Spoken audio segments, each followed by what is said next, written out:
sideboard here at the StarCityGames.com Standard Open in Atlanta. I'm Nick Miller alongside our Standard Open champion, Tom the Boss Ross. What's up, Congratulations. Man? Thanks. You have a bunch of these trophies, but I finally get to hand you one. Goes along with your St. Louis Open win, Yeah, Dallas it's been Open win, 2 been like 6 invitationals. months, a while ago. But yeah, I knew the humans would be good eventually. Like I went good in New York.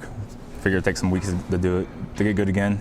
I guess it was good again. My opponents had some stumbles in top 8, so I was kind of fortunate. But I beat some friends of mine, Jerry and Todd Stevens, so nobody's mad about anything. Yeah.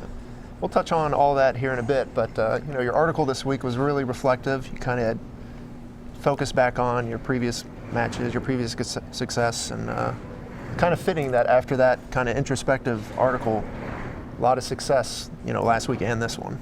Yeah, I felt like my play was really smooth. Wasn't worried about anything. I'll just take it one match at a time. Yeah, I guess previously I was all caught up in trying to achieve previous success, and that's a mistake. It just pollutes your head. But well, the AC kind of flickered off when the power went off here, and it was super hot throughout the whole time. But in the finals, you were cold, and you put on the jacket, the signature Tom Ross jacket. I've been carrying around this jacket for practically 2 days, and I didn't put it on until the finals. But everybody left, so it's cool again.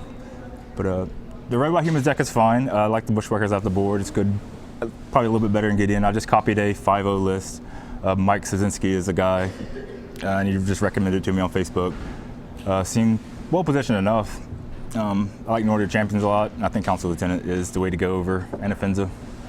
Right, the Humans deck were kind of coming out in force, and then at the Invitational, you top-8'd the Open with the Boss Humans, which was the original 18-land variant, which of course you kind of ran this weekend with the Red Splash. Yeah, 18 lands, there's 4 of them were Battlefield Forge, and you have 4 Neil Spires on the board. Sometimes you want to go up on land, like just play a couple more when you go play like your Stasis Snares, or just any deck that like tries to bounce your creatures. Like against Reflector Mage decks, I like to have another land. Against like decks that give you clues that casting Declaration Stone, I like to have another land. But yeah, I really like having lands in my sideboard. I boarded all 4 in before, and I've even gone down to 17 sometimes. Now you had mentioned, you know, if you were 6-3 going into day 2, if it would have made day 2, you wouldn't even have played. You and Todd both were kind of discussing, you guys shared a hotel. We're talking about which classic you would play tomorrow. You know, yeah, talk about the run today. Yeah, I feel like Grand Prix Columbus my next best chance to qualify for the Pro Tour. And I really hadn't had enough play testing with Infect as of late to know what build I want to play.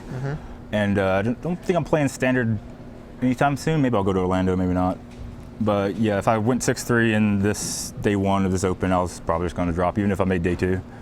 7-2 is the record I didn't want, because it means I have to play out the whole tournament. Yeah. And then of course 8-1 and 9-0 is you're in good shape for top 8.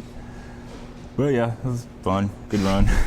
Speaking of 9-0, Jerry started off the tournament 9-0, then 15-0, 16-0.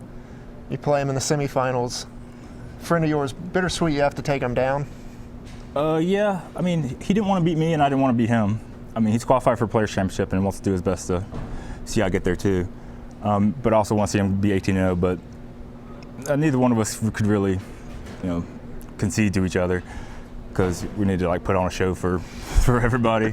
Plus, it's just so even, might as well play. I thought he beat me. I've lost to green-white every time I played it in the last like month. All right, finals against Todd Stevens, a friend of yours.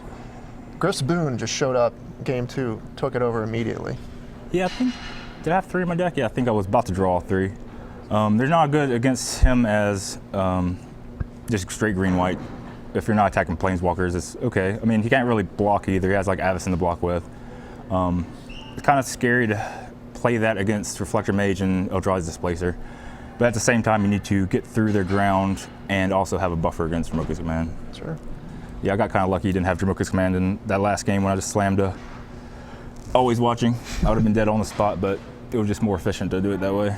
All right, well, a 3rd trophy to go along with your Open wins. Bunch of fast decks, doing it the Tom Ross style. Congratulations. I'm going to send it over to CBM and Andy one last time here in Atlanta.